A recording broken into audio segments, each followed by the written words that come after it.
We are back here, guys, for more of the LCK Summer 2019. I'm Valdez, with me is Papa Smithy. We're jumping into the second matchup of the night. KingZone up against DAMWON. KingZone on a bit of a roll, but not the easiest win against our weakest team in Jin Air, whereas DAMWON also on a nice 3-game winning streak. And it does feel kind of weirdly balanced because on the one hand, you look at KingZone's schedule this week and they have been the fast starters and you say, all right, Jin Air DAMWON, achievable 2-0, take out the business, right? But right now, they kind of labored to beat Jin Air even if it was a 2-0. DWG Gaming are on a 3-match win streak. People will look at those opponents and say, maybe that's not a surprise, but I feel like this is not just the ripe for the picking 2-0 for KingZone like it has been for Griffin recently. This could actually be a really close series because DAMWON, with their talent, just like we were talking about in our first series, always feel like they're at the precipice of being a top team, but haven't been able to firm themselves as a true contender, even though this is a Rift Rivals clash of 3rd place versus 4th place in spring season. Right now the gap is only 1 win and 6 indicator score. When KingZone do win, it is a little bit more one-sided, whereas DWG has taken a lot of 2-1 victories recently. They also had that slow start, but either way, it all does come down to this. We saw the last time DWG did come out, when Nuguri gets on a carry and plays well, they are going to do pretty well, and he's kind of been that, you know, the guy that continues to stay in the top lane. We haven't seen too much of Flame so far just yet. As take a look at the match history, 7-0 for KingZone. It's a huge lead, but maybe today is the day that things turn around. And DWG Gaming have those 2 bogey teams, Griffin and KingZone. They can't find any game wins against that opposition. So that's another reason why, ripe for the 2-0 in many people's eyes. But KingZone recently has stumbled a bit, lost to a Freak of Freaks, again, stumbled over Jin Air, but were likely to win that series all the way through. I think Rascal in particular will have to really have his wits about him. Who's to say Nuguri might not have a day out. Looking at history though, looking at this season, team stats, goal difference at 30, which is kind of a weird stat to include. We almost always only give goal difference at 15 because that's when the game is still up there. At 30 minutes, if KingZone's still in the game, they're looking very likely to win, right? 3,100 gold. And the interesting thing here is, when is KingZone turning it on? Seems like it's between 15 and 30 where they turn it on, but DWG, to their credit, do as well. Yeah, and kind of interesting that KingZone have lost 1 game where they had a lead at 30. That's quite rare to see that, but it does happen from time to time. We're getting some replays of the last time KingZone did play.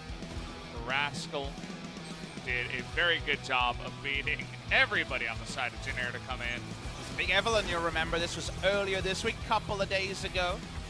Fastest you can get done with your games is to play on day number 1 and day number 3, and that is the KingZone schedule for this week. Some big Vladimir performances for both these teams, because ShowMaker's Vladimir was actually a really big thing on the side of DWG Gaming, because they're coming off their victory over SK Telecom. We'll see if any of that does get shown here. We'll see a bit of the jungle dominance. Clid doesn't want to see this replay. I mean, it was a 0-3 start for our boy Clid, as Canyon and his entire team did a very good job of shutting him down, as Nuguri is just tanking a million turret shots with the help of the Requiem. Final play here where the Tomcat actually hurt the Ashe when it came to opening up space rather than the usual free disengage. Devour provides close team fight. ShowMaker caught on one side, the hard engage on the backside, enough for DWG Gaming. Entertaining 3-game series, and again, 3-match win streak for DWG Gaming as a result. Yeah, they squeak by every time. They lose the first one, but then win the second 2. As I feel like we're cherry-picking some of the very nice stats for Nuguri here to give him 4 first places in a row. We don't really see forward percentage and damage per gold.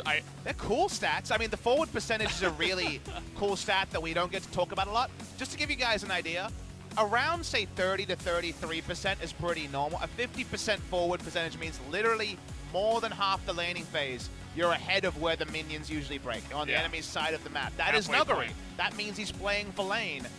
usually comes with high jungle proximity, either from the enemy to camp you or your jungler in order to counter gank for you.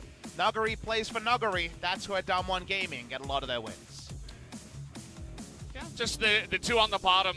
I said cherry picking, but the more I think about it, alongside of the highest damage and damage taken per minute, this guy wants to fight. He wants to scrap. He doesn't care if you're going to gank him. His jungler is going to show attention to the top lane too. DAMWON absolutely know where their bread is buttered up in the top lane, and that's part of the reason why Flame isn't really playing, because once again, no surprise, Nuguri will be starting here for DAMWON.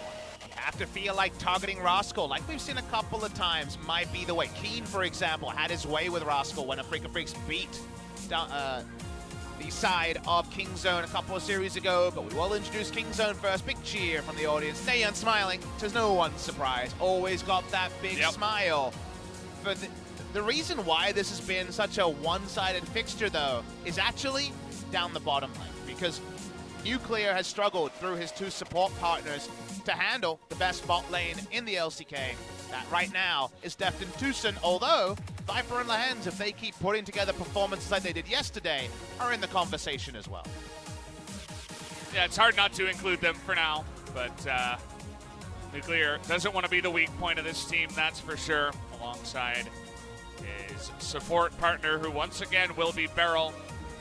Haven't seen too much of Hoyt nowadays, a lot of BeryL, but you know, he's been playing pretty decently, as once again, Nuguri and Canyon alongside ShowMaker will round out the five with their world champion coach to back them up. I'm kind of rooting for DAMWON. I don't want them to get stomped by Kingzone, but we'll have to wait and see if they come out with their best performance here, because they're going to need it up against this extremely strong-looking Kingzone lineup. I mean, if you're coming in from a LCK fandom regional performance side, because they're both going to be at Rift Rivals, it being a competitive series would be a better look for the LCK as a whole, but a lot of people want to see if Kingzone can be that runaway freight train at the top. Seems like Griffin will be up there as well, but Kingzone Dragon X had a great start to summer season that slowed down a little bit recently. Cool to see them, though. I feel like they always have a new idea. They always have a pretty cool draft in their pockets, and against Jin Air, they understandably probably didn't really need to feel like they had to reach too far, and the result wasn't unconvincing, but still a 2-0. DAMWON Gaming, how can they decrease priority of the win or loss on the bot side and amplify it around Nuguri? Well, 2 games on the red side potentially might be a way to do that. We'll see if they can actually make it happen. Canyon, I feel like, has been flexing a little bit himself. You know, pulled out the Karthus, looked pretty good on that one. Obviously had a bit of help from his friends to do all the invading he did and shutting down on the Sinjao. But either way, I feel like he's been looking more and more confident the more he plays. Also a relatively young player in the LCK. As Hirai smiling on, I'm sure he's confident coming into today. It looked like kind of Lee Sin tie there. It was a very interesting tie being worn by Hirai. Fun game between DAMWON Gaming and Kingzone. DAMWON Gaming looking to rewrite history. The best way to do that, win game number 1, Valdez, because then the 7-game consecutive win streak in best of ones ends, and suddenly anything could happen in the LCK. It really could happen, as Hirai already given a bit of a massage over to Naehyun, as Naehyun has been a shining star in the mid lane himself, gaining the favor of a lot of fans nowadays, not only for his infectious personality, but also for his ruthless League of Legends gameplay. Let's see how it is going to come down here, as Kingzone on blue side will be up against DAMWON. I wonder if DAMWON Gaming are going to be forced to ban Yasuo, because usually if you wanted the Gragas-Yasuo duo that Kingzone have always played, you just banned away Cuzz Gragas, but the Yasuo performance from Naehyun was outstanding last time out. So far, we're seeing tier list bans from DAMWON Gaming on the red side. Blue side LeBlanc ban is a bit more of a conspicuous one, but we've seen a bit more of it recently. And whether it's mid lane or top lane after ShowMaker's great performance, it's a champion that does relieve a bit of pressure from Yasuo in this Vladimir ban.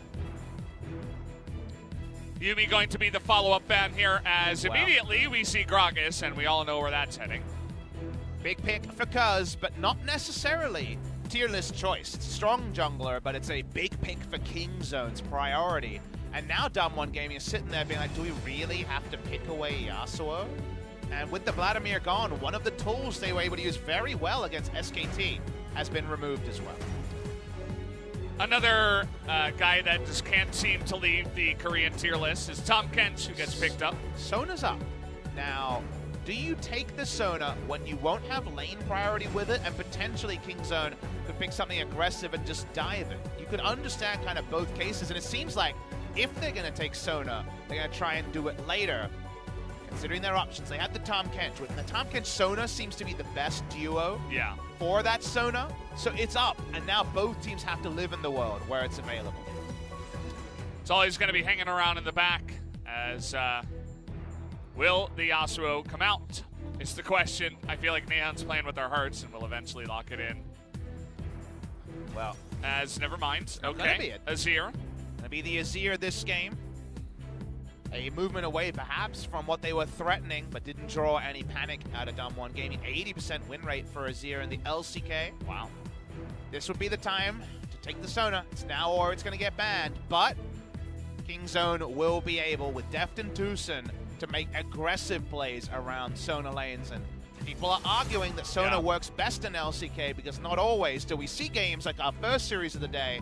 You just get to farm it out. Sona, we know, gets so strong with items. But yeah, as you're saying, it's so scary to draft it into Kingzone, but also Deft and TusiN in the bottom lane. So they're going to take away some aggressive picks immediately to try to strengthen that because they know Kingzone will be good against this Sona pick. Where do we respond further here on a Kingzone? So you look at the enemy team, and you know that on-hits are going to be highly prioritized, given that Sona synergizes so well with champions who auto-attack. Some crowd control also going to be kind of demanded on the DAMWON side. You could definitely understand Kennen being picked up for DAMWON, but we've seen Nuguri kind of fumble with the Kennen before, and with the Jace locked in already, that might be his pick. After all, Sivir Lux isn't thought of as a traditional kind of Sona Taric, or in this case Sona Tahm Kench answer, but it almost seemed guaranteed given that Deft has been defaulting to it wherever possible in summer season, and it gives you a strong lane, given that Lux can shoulder the early parts. And then you just get a burst duo, it feels like, after that first AD item comes in. Lee Sin going to be banned away from Canyon. Karthus and Sona synergy, not as ripe, but something that, like you mentioned, he looked great on a couple of days ago. And they already targeted away a couple of things, and now we're considering some other options. This couple of AD junglers that would synergize, and they do go the way of the Rek'Sai, so kind of Kennen could be the final end here to give them AP damage and synergize, or we could be seeing just a mid laner for ShowMaker. On the side of Kingzone, we've been waiting for a Caitlyn in the LCK. I was in the back asking our Korean casters why no Caitlyn from Nuclear is a known Caitlyn player, or some other players around. Caitlyn hovered, but for now not locked in. We're waiting for some sort of awesome dude or AD carry for Deft. Everybody waiting with bated breath. What is he going to play? We saw Varus have some success, but it's not going to be that pick. It'll be another one that is a bit safer, can have some pick potential himself, and it's a ShowMaker hover. Yeah. He is a legendary Katarina player. And another weird one here. It is a Nuguri pick in past metas. What's the final pick going to be here? It's going to be laning into Azir, most likely. ShowMaker has loved himself some Corki in the past, but it's a champion that does play into the we'll get them eventually idea that Sona lanes also do. Not going to be worried about Jace scaling here. Sona team fights can be oh so powerful, but there's not a lot of peel here. There's a single target devour, and then there's a Sona and 2 AD carries, right? Jace does fall into archetype from time to time, so DAMWON Gaming, I feel like the Rek'Sai needs to be the champion to really lift the load early and get things going in a positive way. Otherwise, if the Rek'Sai starts to fall behind and gets counter-jungled, the lanes can also fall apart. Oh, they're keeping this. Look at this. Gragas top. And Aatrox in the jungle. You know who he learned this from? Rascal learned this from Khan. Khan was a Gragas top player going Iceborne Gauntlet into Jace before. And that's a really interesting flip. People have been waiting for the Tahm Kench flex to top. That's not happening in pro play. But getting the Gragas top here does play into why they first pick it. They don't take the Yasuo, and they pull off a little mind game like Sandbox did in our Game 1 draft of today. You gotta love the creativity that's coming in so far tonight. Sometimes we can get a little bit bland and old-fashioned here with our LCK drafts, but that is not the case with the teams that have come out here. As another interesting part here, more Sona is going to come out here for Nuclear. Sona so far has been on the winning end way more than the other way around. Not everyone's locking it in, but the Tahm Kench first round kind of had that heart palpitations. You were waiting to see some Sona. I'm waiting to see these two teams that are going to be at Rift Rivals match up. DAMWON Gaming looking for that first ever game win against Kingzone Dragon X. It's a big one. Kingzone also want to continue with the win streak. Let's find out what happens here in Game 1.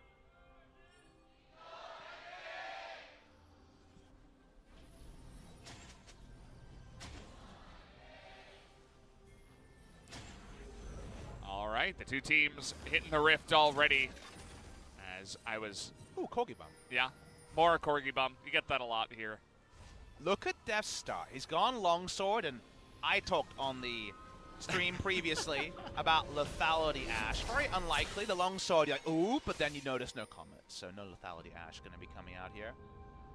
Unsealed spellbook from TusiN, to no one's surprise, but thank you to the observers for pointing it out, giving us a non-standard choice on the Lux. It means you can be all-in, but look at the other side. The Tahm Kench Sona all-in is not one that you respect. Yeah, not really, unless you want to pull, I think it was Snowflower, who just kind of walked into the pike and said, "Take me with you." Yeah, I was watching that one from home. So as long as TusiN doesn't do that, which I don't think he will, should be just fine. Starts off with the shield here, actually.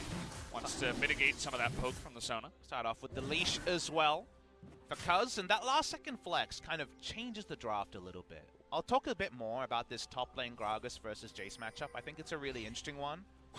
When I was speaking to teams around even MSI, I talked about how this is an interesting flex you see rarely, but can be very, very effective. Now, Ashe and Lux have a lot of harass, and Ashe's volley cooldown is reduced at all levels on this match. Level 1 and notably 1 second off at level 9 when you max it first. So there's going to be a lot of harassment on Tahm Kench every time he tries to get those auto attacks in. And remember, he's the one trying to last hit in the early game of this lane.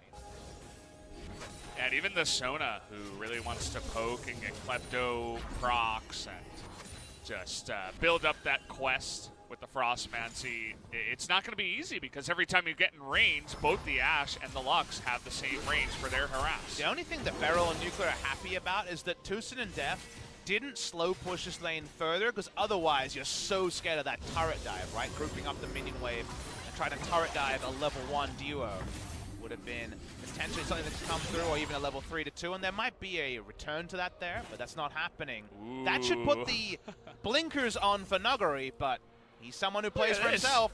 Let's watch this one.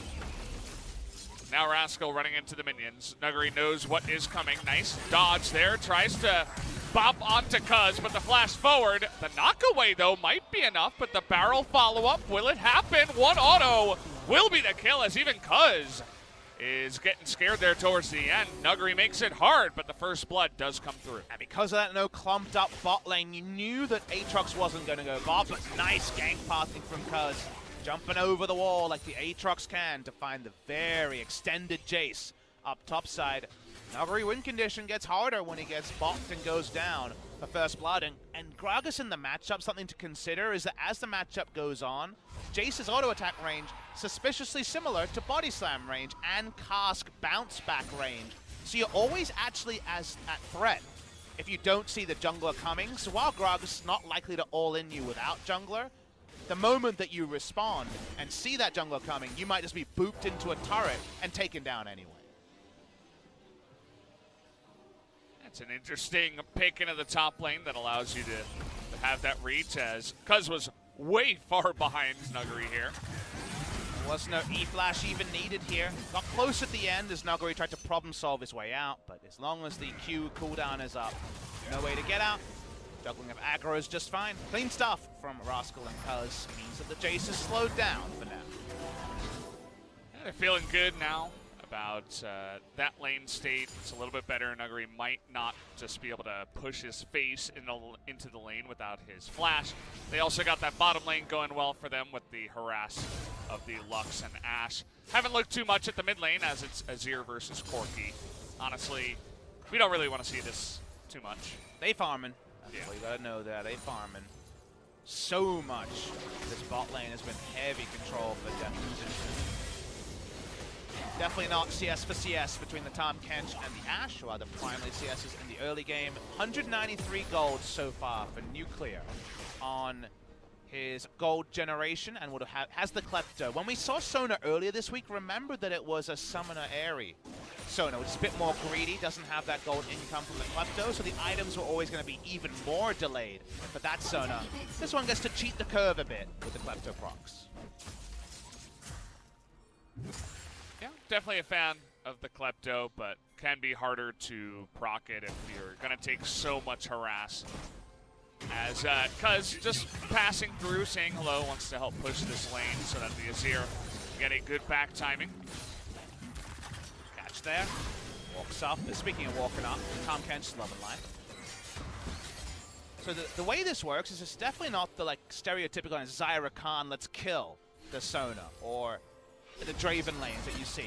The reason why this works is long range harass means a lot of poke, right? That part is clear. But the other thing that's cool about the long range is you get to outrange Nuclear's Q quite a lot as well. So even that, when you're not under the turret greeting for turret plates, means that things are slower. And harass damage, there's just so much of it. And TusiN at level 6, he's post 6 now.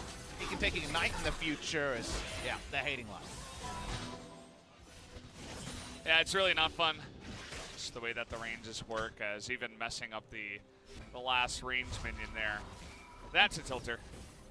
Understandably, Nuclear not the best at prepping minions on Sona. He's usually the one that has the minions prepped for him. Roll reversal down on the bottom side because is spotted out here. He's level 6 on level 5, but will still respect the play. Back in. It's a nice burst back, though. Tear into the completed Frostfang line. Wait and see what the gold total is for Nuclear. We'll have to wait for the observers to click on. Sona in the future. Teleporting back to mid lane. It was early cull already for ShowMaker on his second back timing now for the Sheen. 2 backs before 8 minutes. At 8 minutes, that's when we're going to see the package come online. And we even have a big package enthusiast. There we go. On the cast. Yeah. I was with LS as well the last time the Corki was played. Nice. So it was the original duo as well. Got to say it a couple of times.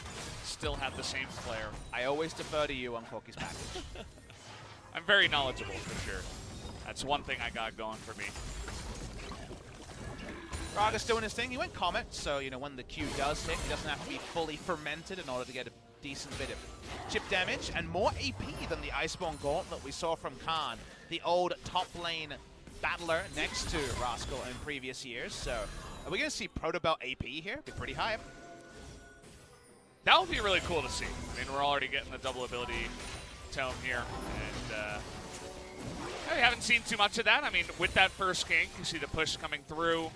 I assume that's a cannon wave, and that's why Nuguri went back at that time, so he shouldn't miss much, but at least kind of keeping up after that first gank is going to be fantastic, as well, looks like he's going into the Ludens, most likely. Spotted, walking up into Canyon. Remember, this is a lot of damage. Yeah, and Cuzz would have to get this kill. Double knockup now, but with ShowMaker moving over, Cuzz not fully going to go in. Canyon didn't have river first rotation from the bot lane. That's why he didn't just unload everything and go in. He wouldn't have had kill range. Flash was up on Cuzz, and Aftershock was available as well. So smart from Canyon not to look for more.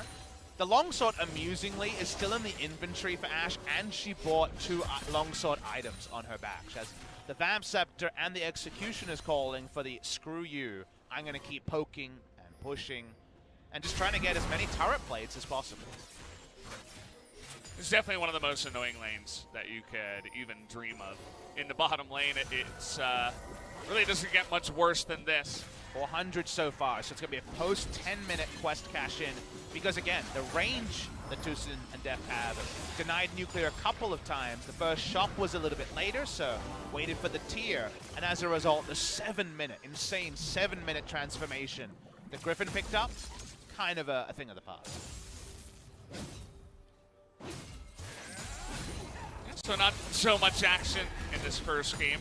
It's not quite like our first series, but DAMWON, as you mentioned before, they have Sona and Corki. They're sitting back. Corki has a call. They're not trying to force anything here, really. Rek'Sai could get something done early, and he has denied a bit, like the Aatrox roaming around the middle side and denied the first attempt at the Dragon, so I feel like that's going decently well. And then outside of the one gank, the Jace is doing his thing in the lane dominance. So DAMWON, I feel like, not in a bad situation so far. But DWG are in that really awkward spot where with a comp like this, like your late game destiny is positive, right? Like you feel really good about what late game looks like, but the amount of control you have over proceedings is pretty minimal. He's going to get the knock up and then get knocked down. And TusiN comes in and steals the kill. I wasn't expecting that. Very interesting setup into finish that I really could not have predicted. TusiN flank teleported on Lux for the long-range downtown kill. That just happened. The kill steal. Secure. That's when you rage quit in your normal game. It's all about the stats there. I think if this was solo queue, you would definitely be very tough. TusiN, he's building only AP, of course, in your game. You'll be pleased to know that with his spellbook, he also went to Clarity, and that's why he has mana again. He popped the Clarity. Look at this respect shown to the package. They see Corki coming in with this big package, and they're like, well, we can't stay here in front of that. But he unloaded it, and no longer does he have the big package. Okay. Well, it'll build up again, don't worry. Cooldown is not that long. Definitely less vibrant on this Chroma. This seems like a very angry dog rather than the kind of festive dog that we usually see. Yeah, I don't know. I'm not a big fan of the looking cool type, you know? I was the guy who goes for the... Oh, boy. You walked straight into that one. I know. Straight into the door, head first. Forehead. Not 5 head. Hit me on the butt on the way out as well. But yeah, I'm a fan of the pink Yuumi Chroma. Those are the good ones. Pink Caitlyn with no skin, by far the best Caitlyn skin.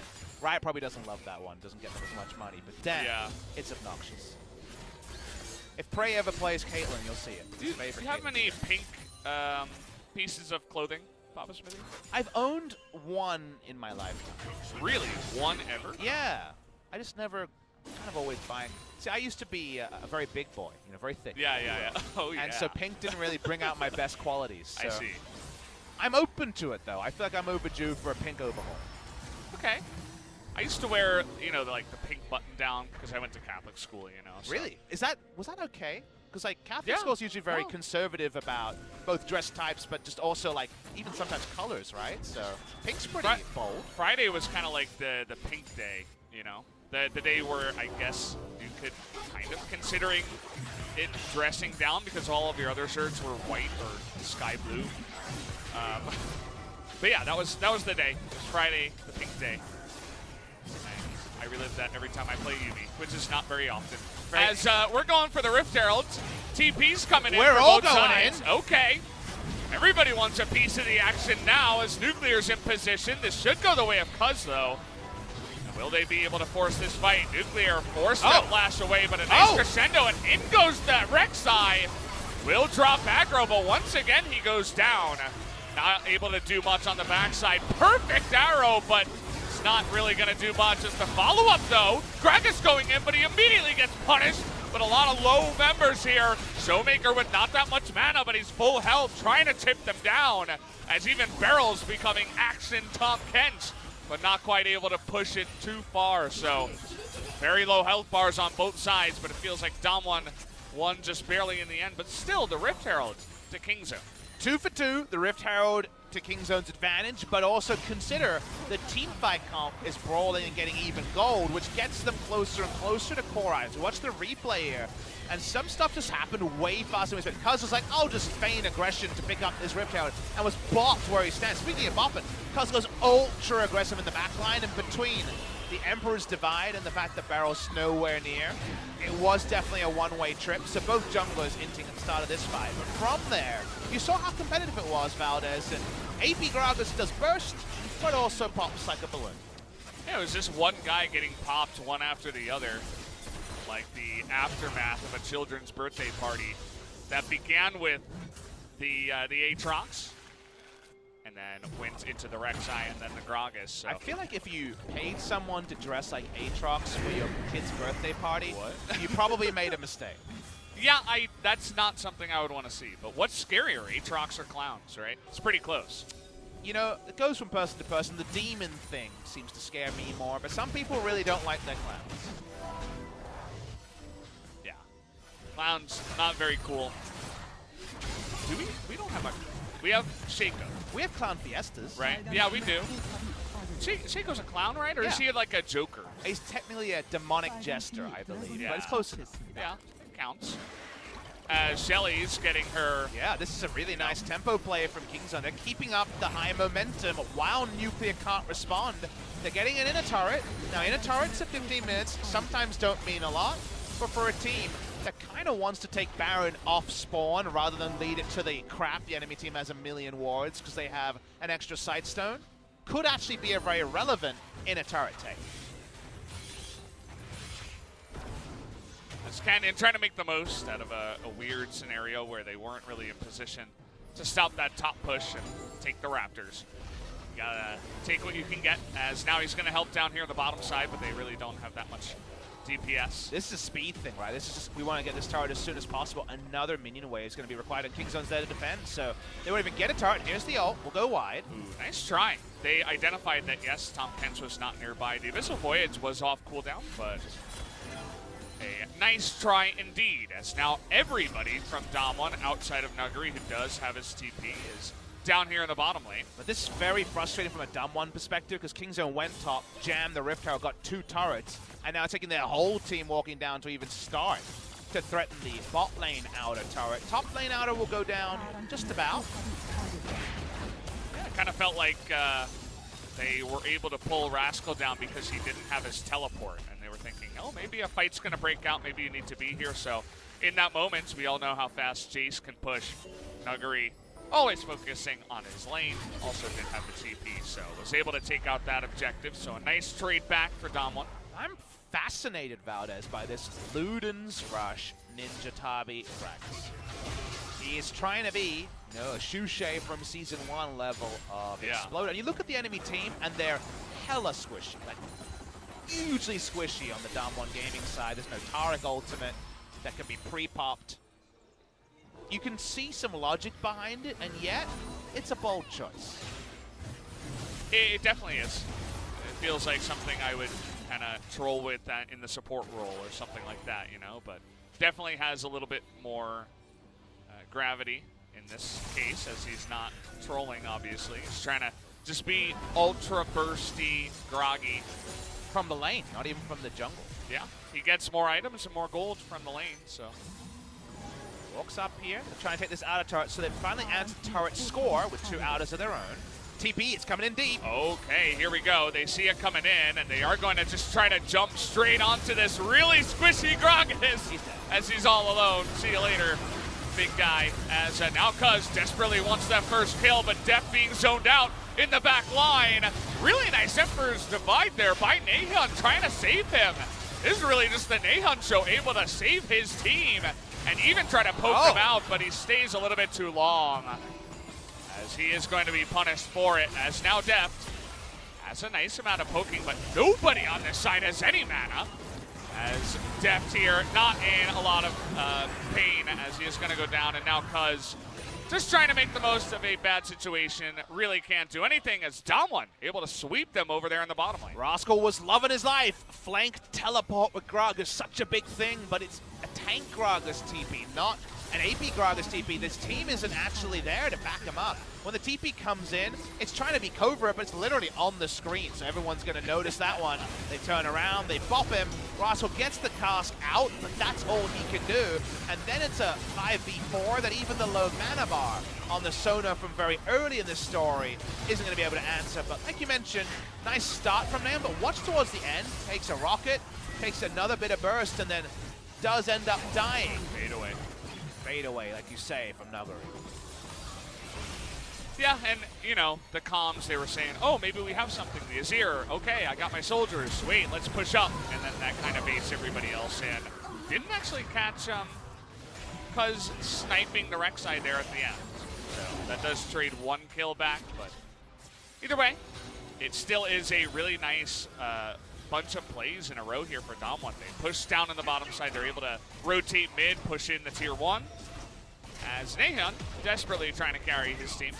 While Nuguri, you know, he's known as a raccoon. That's the direct translation of Nuguri. DWG Gaming have him, but they also are kind of a squirrel comp in that they're building for the winter. Every Sona comp is building for better days later. Every Corki is waiting for its next completed item. I feel like we're getting there, and we're getting there kind of early, Valdez, because DWG Gaming are up in gold with a teamfight comp, and Kingzone's last couple of forces haven't gone great. The acceptable losses here for DAMWON are just fine, and they're not giving up the Infernal without at least posturing and potentially even considering a fight after the fact. I do still feel like it is going to come down to actual gameplay as, well, they have Ashe on their team. High value. High value ability. They still are able to group up as 5 here and do a ton of damage to this tier 1. As TusiN, you're going up against a lot of poke, buddy. You got to be careful about where you're standing. Rascal thinking about the engage, Cuzz on the flank, but he's seen the whole way through.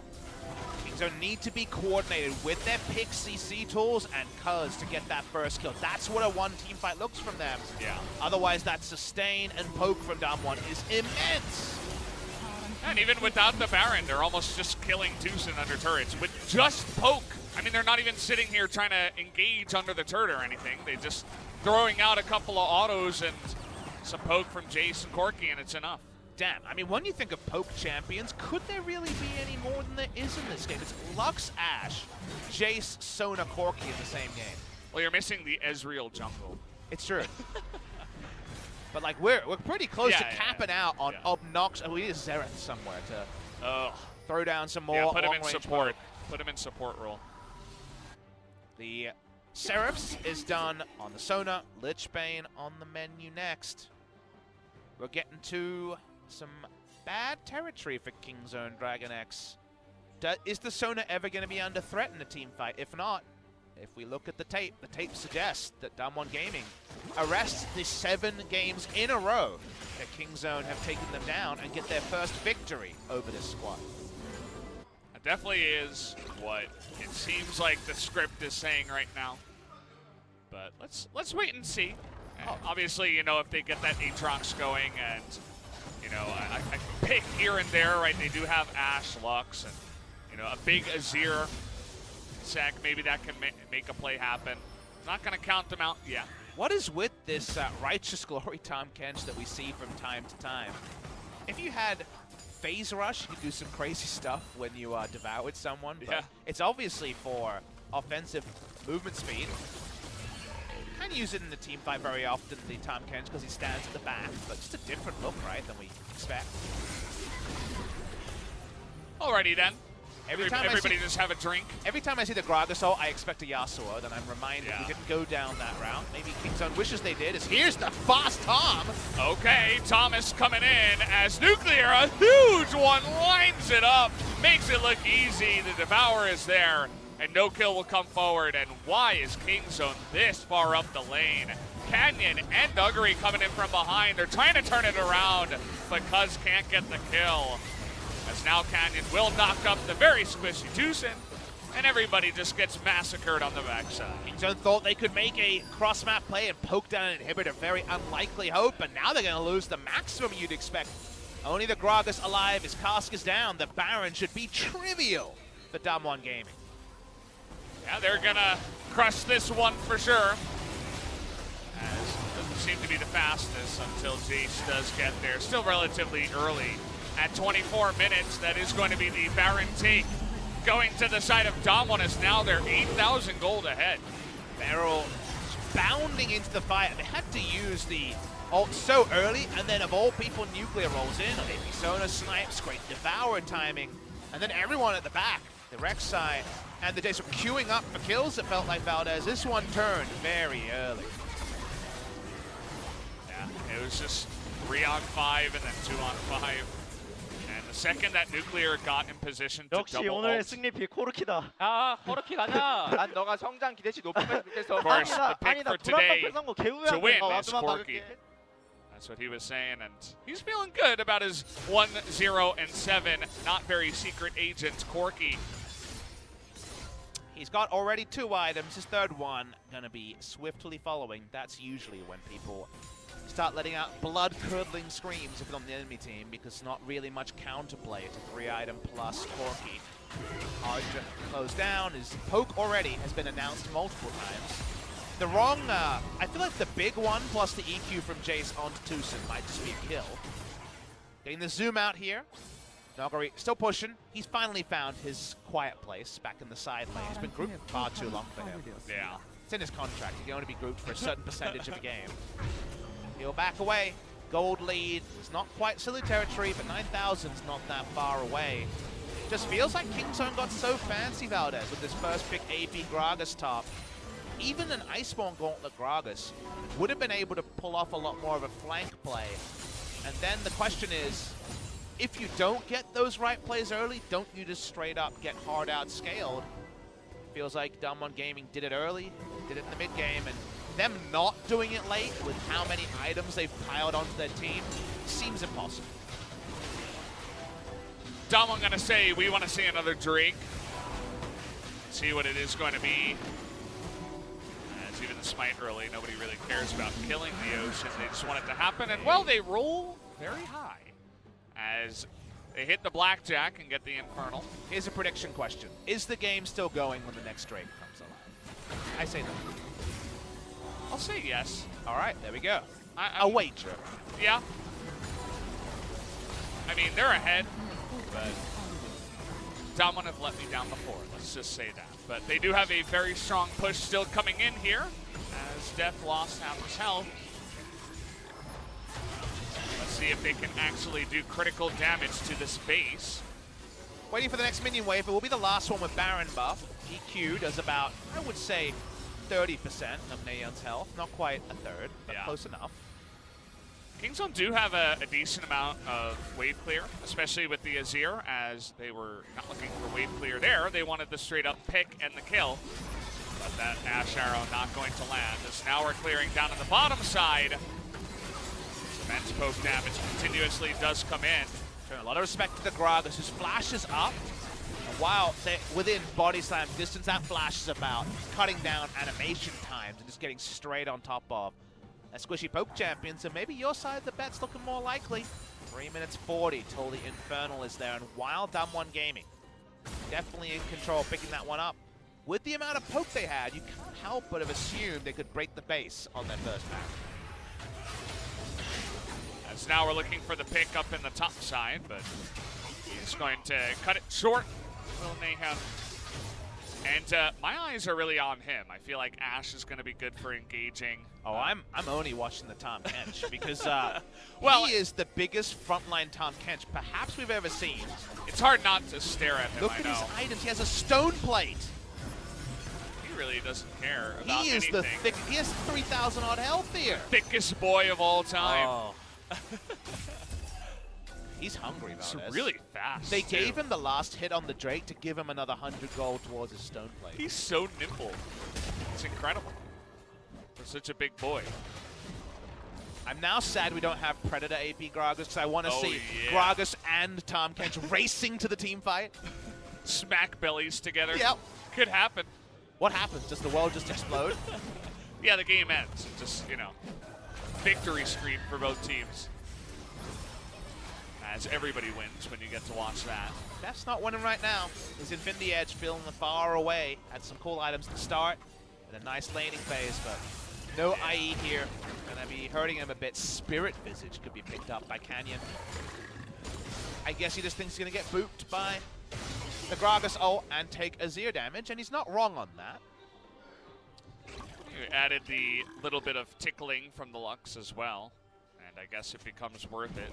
Definitely not the standard, but in certain circumstances you have to consider it. Oh, Rascal's level 14. As a counterpoint, both enemy solo lanes is level 17, and they've done their fair share of grouping, so Rascal's been out of this game. Likely to be Flame Horizon. We might have missed it already. In terms of 100 CS lead, but right now it's 95. Deft hits the side lane. He's just trying to thrift shop his way in IE, but mid lane. All right, well, Naehyun, he thought he could survive that far up the lane. He was very sadly mistaken. Not sure what he was doing there, but immediately punished by a quick move from Nuclear. Shut him down. Base broken. Didn't even need that Baron. Walking up to this second base structure. Naehyun dead for 30 seconds, remember, guys. And that's 30 seconds. That will be very easy to take 2 inhibitors. Rascal got a second item. It's Azonia's for going into the fight, doing nothing, and then Zonia's ink before he dies. Hey. That's good. Some people are going to meet his belly. Probably. That's true. Maybe. They'll have a good drink right before the Gragas does go down. He'll throw a party for the enemy team.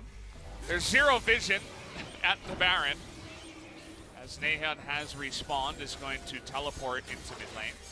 Baron's speed, as you'd imagine, is quick. Can KingZone do anything? They're going to peel away. Uh-oh, this could be a mistake here from DAMWON. Let's watch this. A nice cast is going to bop everybody out of the middle, but here comes Top Kench as he really doesn't care about your damage. See you later, TusiN. You're not going to be able to do much, but Deft is going to be safe for now. A huge Emperor's Divide keeps them safe as Cuzz gets the reset. And is this the team fight they were looking for? Better than expected. Naehyun looking for more. Ooh, Naehyun getting a little bit too close to the sun there as ShowMaker shows him who's boss and shuts him down. As now the poking will never end here. At least Death will be able to slow them down, but the TPs are coming in. They want to end the game. Trying to stop the backs here and see if Nuguri can just end the game with a minion wave. Chasing down Rascal. Look at this damage. It's disgusting. Yeah, he's dead. TP is coming in, though. They're trying to stop it here, and can they? Well, they'll just kill him instead of any kind of stun, and that's going to be TP coming in. We do see TusiN and Cuzz desperately trying to stop this one. But it looks like all they got to do is hit that Nexus. They're going to kill Cuzz first, and then they'll take the Nexus. As game number 1 will go the way of DAMWON Gaming. The streak ends at 7. 7-1 is the end result after game number 1. And DAMWON Gaming want to make this a contest. Winning game 1 was so important for them, and not just seeing it slide into kind of expected outcomes. Their victory makes this series between 2 Rift Rivals teams a little bit more interesting, and it suggests that perhaps the gap between the top of the table and KingZone exists, rather than KingZone just being the pace setters like they appeared earlier in the season. It's definitely good stuff. You know, I was coming into this one and I was the first one to say, no, easy 2-0 for KingZone. I'm glad to be wrong, because now we actually have a real series where DAMWON come out and prove that, hey, we've lost the first game to weaker teams like KT, even Jinair and SKT, and then went on to win. But now we're going to come out strong in game number 1 against KingZone, a team that, on paper and in the game looks like a much stronger team compared to the other 3. So definitely a fantastic start here for DAMWON that can't be understated. But can they put the nail in the coffin is the real question. They get a good draft that, it was looking really scary in the lanes, right? Early game, it was like, well, what can they do? As the early game came in the top lane, and the pressure in the bottom side was good for KingZone, but they held on. And they brought it to that sweet spot that they really wanted to get to with their comp. And it was those early fights being very deadlocked, 2 for 2, but just a little bit of a Rift Herald, and then into the TP flank. And from the TP flank onwards, there was kind of a 3,000 gold lead for a Sona comp. Already kind of a bad sign, right? Your Inkling is negative there. And from there, They just rode it into the ground, did DAMWON Gaming, so deserved victory here. Again, I look at Kingzone's draft and I say fancy. And fancy's a negatively charged word for me in League of Legends drafting because there's the next level drafts. Think of game number 1 when we had the double flex of Lucian Sejuani to mid lane and top lane as solo laners rather than what you might have expected. But fancy is usually where it's something that could happen, but should you do it is maybe not asked loud enough. And it not being the Iceborne Golem Guy, being the AP, it needed to be very kind of in order to get the most out of burst cast, a couple of barrel rolls. It didn't happen, and it just kind of was a straight downward ascent, or descent, I should say, from there. Well, Deft, that's one angry alpaca that maybe will be able to carry his team as Hirai's going off right now about this replay. Naehyun's not smiling. This might be the first time we've ever seen him look this sad. Now I'm very scared. Because Naehyun's steely gaze. I know. What does it mean? Oh, he's pushing up the glasses too. He's like, yes, coach, I see. He's closer to a smirk. I'm going to try to carry harder next time. Please excuse my teammates. Well, an angry alpaca and a, at best, neutral Naehyun is scary stuff for Kingzone Dragon X. DAMWON Gaming, they come together, and there could be things to be refined, but if you're going to play a Sona Kench lane, the Kench got to big boy status and had a lot of gold, and the Sona did a job, was bursting people at the end, so it was perhaps a surprise to DAMWON Gaming. They were left open, take first round Tom, and got Sona with it. But all you can do is take your blessings, count them, and win, and that's what they do for the first time in 8 games. Yeah, really got to hand it to them, and it wasn't even the, you know, the Sona or the Rek'Sai show this time around. Huge amounts of poke damage coming out from the side of specifically Corki and Jace. Once DAMWON got ahead in the mid game, it was like Ashe doesn't exist, Lux doesn't exist, your AP Gragas doesn't exist. Even Naehyun was like, what do I do against this? As, you know, we thought maybe the wave clear could come through to keep them alive against the push, but not after you get poked for half your health. So what Kingzone were trying to do was around that 10 to 18 mark, blow someone up with high base damages, Aatrox goes through and you close, but the moment that didn't happen, it was only down from there. Yeah, absolutely. So a surprising beginning to this series. We thought that Kingzone would just kind of fly away with that one on the backs of Dragons, but they immediately did fall down in a pretty one-sided victory to the side of DAMWON. So Kingzone got to come back and prove something to us, or will DAMWON run away with the 2-0? Let's find out after the break.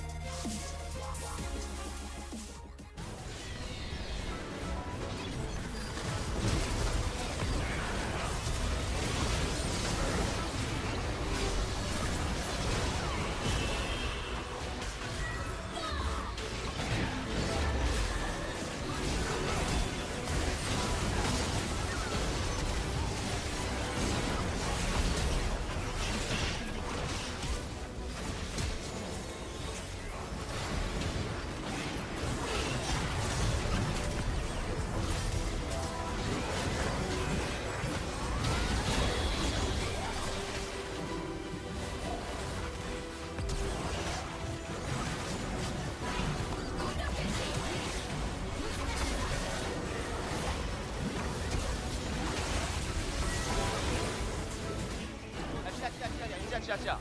친구, 야, 이거 싸워야 된다. 싸우자. 나오는 거야. 그냥 진영 잘 잡고 싸우자. 나빠. 야, 찍어온 생각. 나갈게. 야, 그만 쳐봐. 나가. 그라 너무 그라. 가볼게. 천천히. 야, 뛰었어. 럭스. 엑스 노플. 있고. 그라. 아트 맞아. 한잔 빠질게. 천천히 써. 나힐 받으면 힐 받아. 야, 이대로 나한테 야, 아질. 엑시로 노플이다. 야, 그라. 천천히. 나 집 갔다가 부으러 올게. 기다려봐. 알았어. 나 집 갔다 부으러 올게. 따라가. 나 끝낼게. 따라가. 끝내. 야, 여기 체크 좀. 그라. 나 넘어갈게. 좀 끊어봐. 나 여기 애쉬 싸우러 갈게. 집만 끊어. 나 땅둥이 쉴게. 야, 집 간다. 애쉬 딸피. 할게. 애쉬 잡았어. 나이스. 이겼다. 나이스. 잘했다.